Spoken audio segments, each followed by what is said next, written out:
सावित्री ज्योतिबा फुले होती. हो, मी सावित्री ज्योतिबा फुले होती. मी बोललेही नसते, पण माझ्या व्यथा मी आज तुमच्यासमोर व्यक्त करत आहे. माझ्या कृतीतून मी जे आज काही केले ते मी व्यक्त करत आहे. वयाच्या 9व्या वर्षी माझे ज्योतिबांबरोबर लग्न झाले.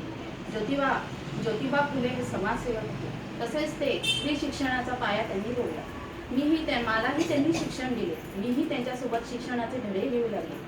पुढे मीही स्त्रीसाठी प्रत्येक स्त्रीने शिक्षित व्हावे यासाठी मीही त्यांच्यासोबत मुलींना शिक्षण देण्याचे कार्य करू लागले. त्यासाठी मला खूप अडीअडचणी आल्या, पण मी डगमगली नाही.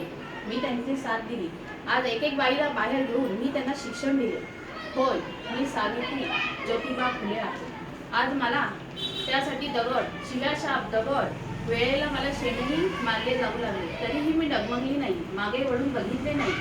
मी माझे कार्य करतच राहिले. म्हणून मला पण असे आज वाटते, आज मला हे समोर बघून दुःख वाटते की आज एक स्त्री दुसऱ्या स्त्रीचा अपमान करते. आज एक स्त्री आपल्या दुसऱ्या स्त्रीला गर्भातच मारत आहे.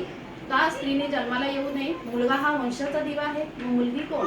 मुलगी पण ही पंटीच आहे. आज तिला वाढवा, तिला जगात येऊ दे, तिला पण बघू दे, तिला आज मोठं करा, शिक्षण द्या. बघा, ती पण तुमचं नाव रोशन करेल. आज तिला पण सावित्री होऊ दे.